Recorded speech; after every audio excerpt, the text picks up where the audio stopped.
آخر میں اسی کے حوالے سے میں 4 احادیث بیان کروں گا، تھوڑی سی گفتگو کر لوں اس حوالے سے کہ یہاں پر یہ جو ذکر آیا کہ اللہ اور اس کے رسول کی طرف سے اعلان برات ہے، یعنی اب یہ اعلانیہ عہد توڑ دیا گیا، تو سب سے پہلے اللہ تعالیٰ نے خود اس آیت پر عمل کیا جس کا مسلمانوں کو حکم دیا تھا، جس پہ میں نے مسئلہ نمبر 87 ریکارڈ کروایا تھا، اسلامی طرز حکومت کے 3 اصول۔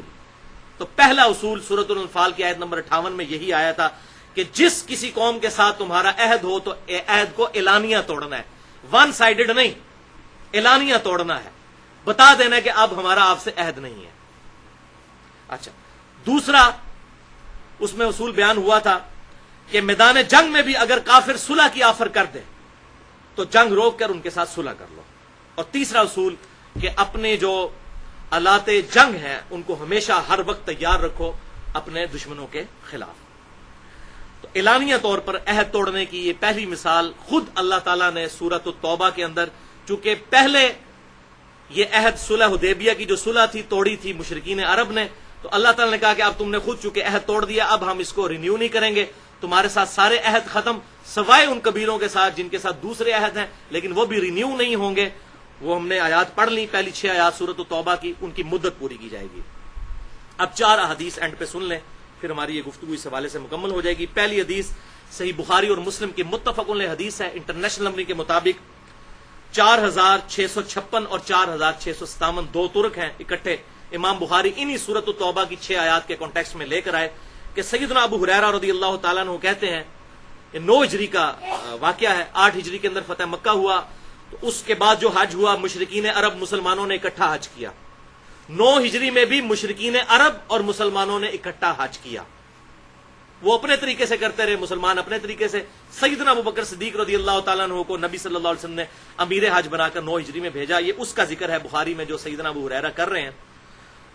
تو وہ کہتے ہیں کہ ان کو امیر حج بنا کر بھیجا، پیچھے سے یہ سورۃ التوبہ کی یہ 6 آیات نازل ہوئیں، تو پھر مولا علی رضی اللہ تعالیٰ عنہ کو حضور نے بھیجا کہ میرے بہاف پر جا کر تم نے حج اکبر والے دن یعنی یوم النحر 10 ذوالحجہ کو ان آیات کو وہاں پر تلاوت کرنا ہے، چونکہ آپ صلی اللہ علیہ وسلم کے قریبی رشتہ دار تھے اور عرب کے اندر یہ کلچر تھا کہ قریبی رشتہ دار ہی سب سے زیادہ اہل ہے کہ وہ اس کے بہاف کے اوپر اناؤنسمنٹ کرے، لہذا سیدنا علی رضی اللہ تعالیٰ نے یہ سورۃ التوبہ کی آیات تلاوت کی۔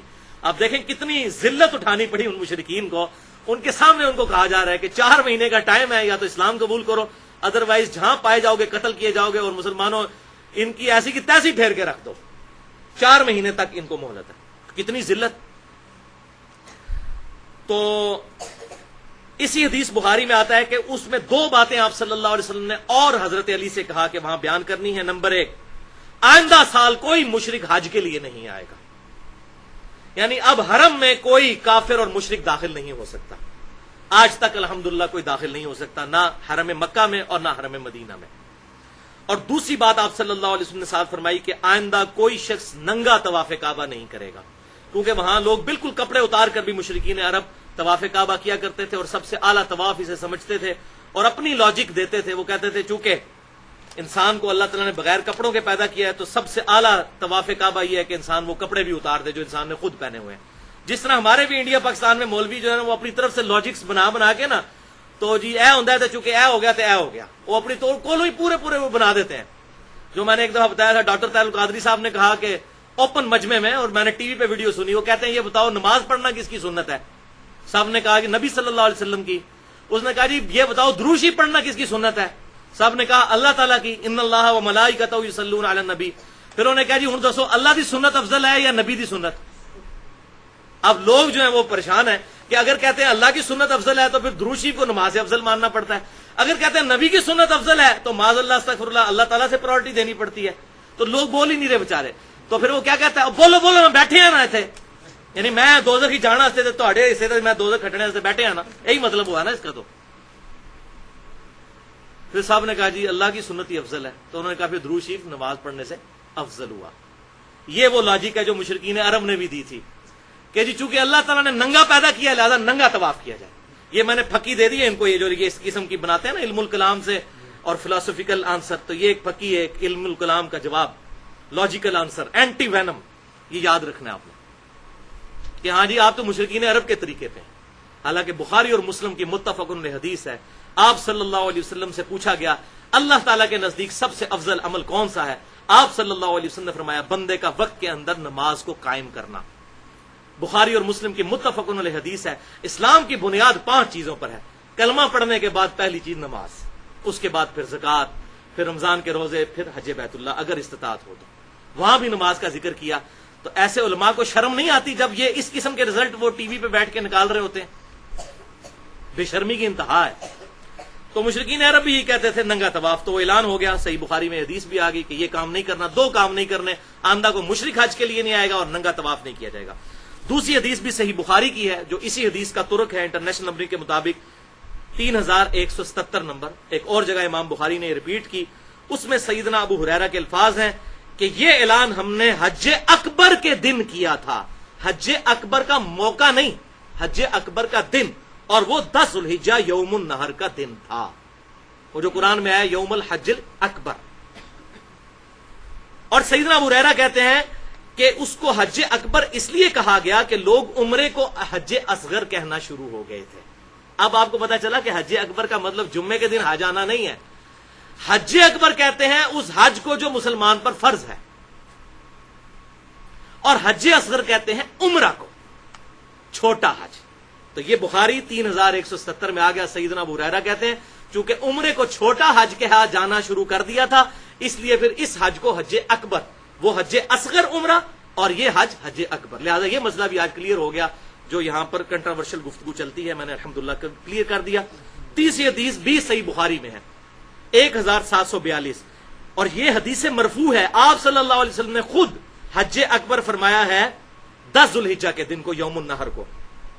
بڑی مشہور حدیث آپ نے سنی ہوگی کہ آپ صلی اللہ علیہ وسلم نے فرمایا یوم النہر جو حجۃ الوداع کا خطبہ، ایک تو یوم عرفہ کو دیا، وہ جمعے کے دن تھا 9 ذوالحجہ کو. ایک 10 ذوالحجہ کو آپ کا خطبہ ہے جو بخاری اور مسلم دونوں میں ہے. مسئلہ نمبر 66A میں نے وہ ڈیٹیل سے بیان کیا ہے. محرم اور واقعہ کربلا سے متعلق 5 علمی پوائنٹس، وہ پوری حدیث بیان کی ہے. اس کا کچھ ٹکڑا میں یہاں پر بیان کرتا ہوں. صحیح بخاری 1742. آپ صلی اللہ علیہ وسلم نے فرمایا تمہارا خون، تمہارا مال اور تمہاری عزت ایک دوسرے پر اسی طریقے سے حرام ہے جس طرح کہ آج کے دن کی حرمت ہے، یعنی یوم النہر 10 ذوالحجہ کی حرمت، اور اس مہینے ذوالحجہ کی حرمت ہے، اور اس شہر مکہ کی حرمت ہے. جس طرح یہ اللہ کے نزدیک قابل عزت ہے، اسی طریقے سے تمہارا خون، مال اور تمہاری عزت ایک دوسرے پر حرام ہے. اور پھر آپ صلی اللہ علیہ وسلم کے الفاظ ہیں اسی بخاری 1742. آپ نے جب یہ خطبہ دیا 10 ذوالحجہ یوم النہر قربانی کے دن، پھر فرمایا ھذا یوم الحج الاکبر، یہ آج کا دن حج اکبر کا دن ہے. یوم عرفہ کو حج اکبر نہیں کہا بلکہ 10 ذوالحجہ کو حج اکبر کہا. حالانکہ 10 ذوالحجہ ہفتے کا دن تھا، کیونکہ بخاری اور مسلم کی متفق علیہ حدیث ہے. بخاری میں 45 نمبر اور مسلم میں 7527 نمبر کہ یوم عرفہ آپ صلی اللہ علیہ وسلم نے جو حج کیا تھا یوم عرفہ 9 ذوالحجہ، وہ جمعے کے دن آیا تھا 10 ہجری میں، جہاں وہ آیت نازل ہوئی تھی الیوم اکملت لکم دینکم واتممت علیکم نعمتی ورضیت لکم الاسلام دینا.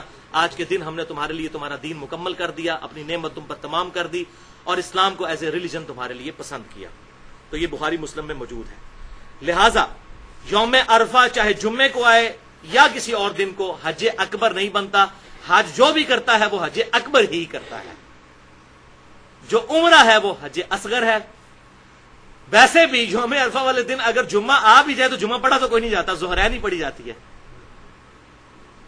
میدان عرفات کے اندر جمعہ تو کوئی نہیں ہے. جمعہ آ بھی جائے، آپ صلی اللہ علیہ وسلم کا بھی جمعہ آیا تھا لیکن آپ نے ظہر اور عصر جمع کی تھی.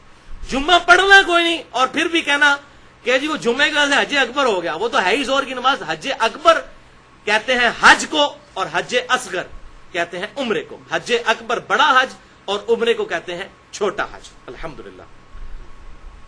اب اس کے ثبوت میں وہ چوتھی اور آخری حدیث بخاری اور مسلم کی متفق علیہ حدیث ہے.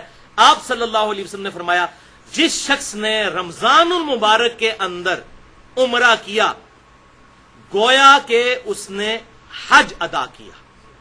رمضان المبارک کے اندر، یعنی رمضان المبارک کا جو عمرہ ہے وہ حج کی طرح ہے، بڑے والے حج کی طرح رمضان کا عمرہ.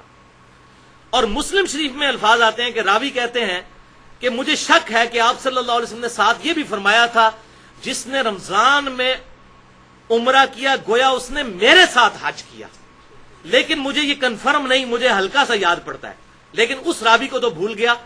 لیکن ابو داؤد کے اندر انٹرنیشنل نمبرنگ کے مطابق 1990 نمبر حدیث ہے، وہاں کلیئر کٹ راوی کہتے ہیں کہ مجھے یہ بات یاد ہے کہ آپ صلی اللہ علیہ وسلم نے فرمایا تھا جس نے رمضان میں عمرہ کیا گویا کہ اس نے میرے ساتھ حج کیا۔ لہذا جو صحیح مسلم کے اندر اس راوی کو شک تھا وہ اس کا شک نہیں، بالکل کنفرمیشن ہو گئی سنن نبی داؤد کے اندر۔ بہرحال یہ بات تو ایگریڈ اپان، متفق علیہ ہو گئی کہ رمضان مبارک کے اندر عمرہ کرنا حج کرنے کے برابر ہے۔